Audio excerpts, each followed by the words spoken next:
and this is the man who advises my top employee. What a joke. How dare you speak to him like that? The night my career was supposed to peak was the night everything came crashing down. I walked into that grand ballroom at Sterling Financial, my husband Alex by my side, ready for the promotion I had poured my life into for 4 years. Long nights, lost weekends, I'd earned it. Alex, a high school teacher who hated these corporate charades, was there for me. Neither of us knew that this night would ignite a fire that would burn an empire to the ground. The room was a sea of forced smiles and expensive suits. While Alex went to get us drinks, I made the rounds, then I saw it. My boss, Victor Blackwell, cornering my husband. My stomach dropped. Victor was a man who sized you up by your watch and your last name. Alex quoted books, not stock prices. He cared about his students, not his status. I hurried over, but the damage was already done. Victor's voice was like velvet-trapped steel. "And what do you do, Alex?" When Alex told him he was a teacher, Victor smirked. "How that?" "Fulfilling," he said, dripping with condescension. Alex just smiled, refusing to take the bait. But Victor pushed, trying to make him a punchline. That's when Alex, calm as ever, dropped a bomb. "The hardest part of my job," he said, his voice cutting through the chatter, "is teaching kids about arrogance and power without accidentally describing someone in this room." Silence. Victor's smile was a tight, angry line. He turned to me, his eyes cold, and said my promotion was still under consideration. I knew then I was in trouble. Victor held grudges, and my husband had just publicly challenged his ego. 2 days later, the axe fell. Victor called me into his office. The promotion went to Cameron, someone less experienced, but from the right social circles. Then came the final twist of the knife.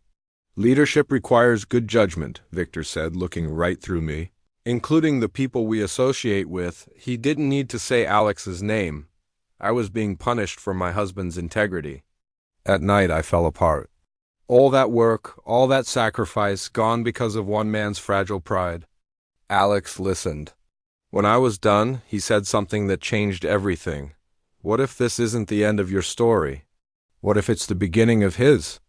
Our dining table became a war room. We dug into public records, city contracts, and financial statements.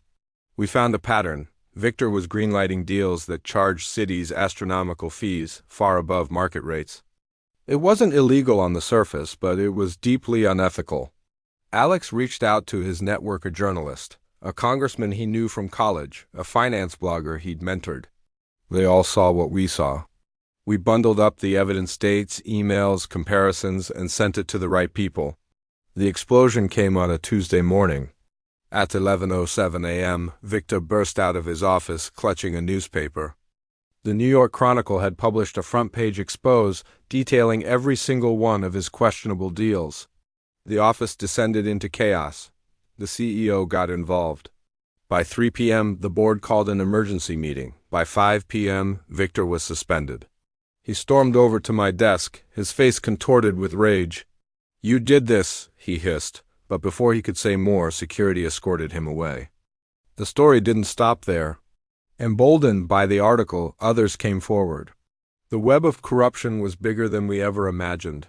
The SAT launched an investigation. My career? It didn't just survive, it thrived. The CEO asked me to step in as the acting head of investment strategy, the very job Victor had denied me. Then a surprising ally emerged. Victor's wife, Veronica? She met me in secret, handing me a flash drive. It held years of hidden files, proof of a full-scale corruption network involving public officials and offshore accounts. We took it straight to the authorities. That same night, our home was broken into, but federal agents who had been monitoring Victor were already there. They swarmed in before anyone could get hurt.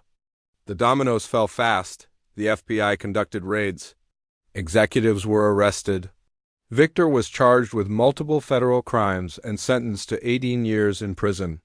Even from behind bars, he tried to get revenge, ordering Cameron to sabotage me. But Cameron came clean, adding more years to Victor's sentence. And then the most unexpected thing happened. Victor's son reached out to me. He apologized for his father's actions and told me he wanted to become a teacher, inspired by the very profession his father had mocked. Alex squeezed my hand when I told him. "The best revenge," he whispered, "is showing people a better path." 2 years later, I lead a national ethics division, protecting communities from financial predators. Alex is still teaching, still shaping young minds. Victor's biggest mistake wasn't underestimating me. It was underestimating the quiet power of integrity. He tried to bury my career, but instead he only dug his own grave. We didn't seek revenge. We fought for justice. And when justice finally arrives, it changes everything. Thanks for watching.